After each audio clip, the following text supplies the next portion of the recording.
All right, Jim, well, let's get another question here. This one was sent to CornyDriveThru@gmail.com from Matt in Stony Point, New York.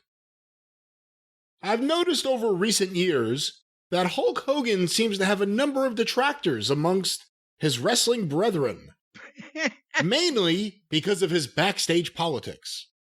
However, I have also noticed that the people who criticize him the most are the people who are constantly criticizing other wrestling figures or also have checkered histories with the business.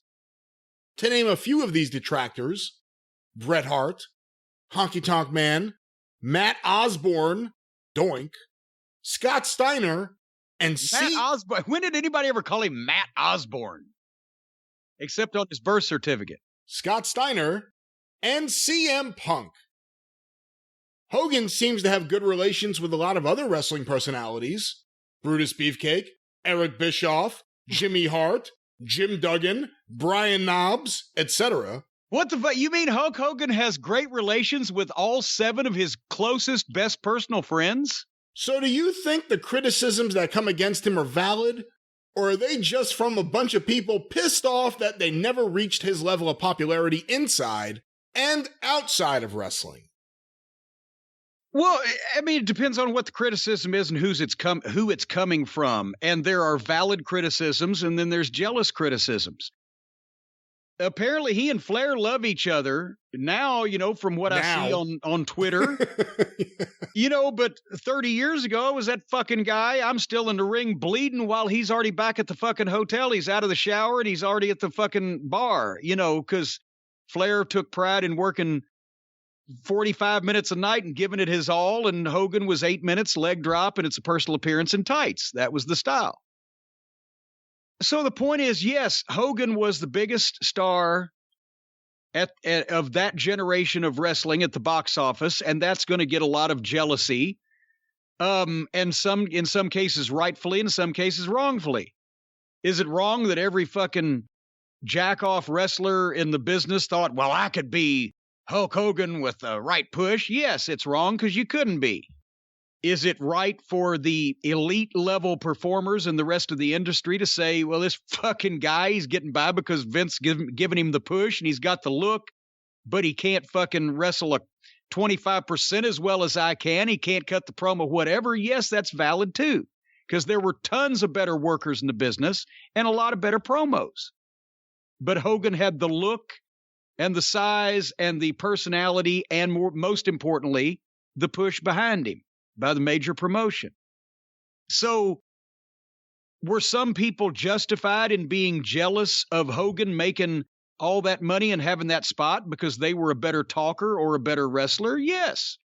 Were a lot of people unjustified in being jealous of Hulk Hogan because he was making a lot more money than them, and whether they thought that they were better wrestlers than him or not? Yes, that's true also. Can you take away from the fact that he was such a huge box office attraction 6 or 7 years in a row during the 80s as number one, just because he always cut everybody else's nuts off politically and only took care of his friends? Well, depends on how you feel about it, because both those things are true. Do you like the fact that Hulk Hogan was the face of wrestling for that 80s boom period, or are you more upset that Hulk Hogan lies every time he opens his mouth and tells these ridiculous fucking fantasized delusional untruths about himself that aren't even necessary because he's had a remarkable enough life anyway? Sure.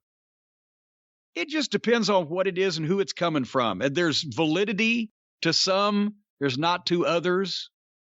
And anybody that gets in that position is always going to have people saying, well, fuck that guy, I could do it better. And some, usually sometimes can, but don't get the chance. It just depends. Yeah, and everyone here in this list, it's a different reason. Bret Hart, it was legitimate wrestling politics. That was the reason. Yeah, he didn't want to put Bret over. He wanted to keep Bret down. Bret was a much better performer, but he didn't have the personality or the look and the push behind him those years.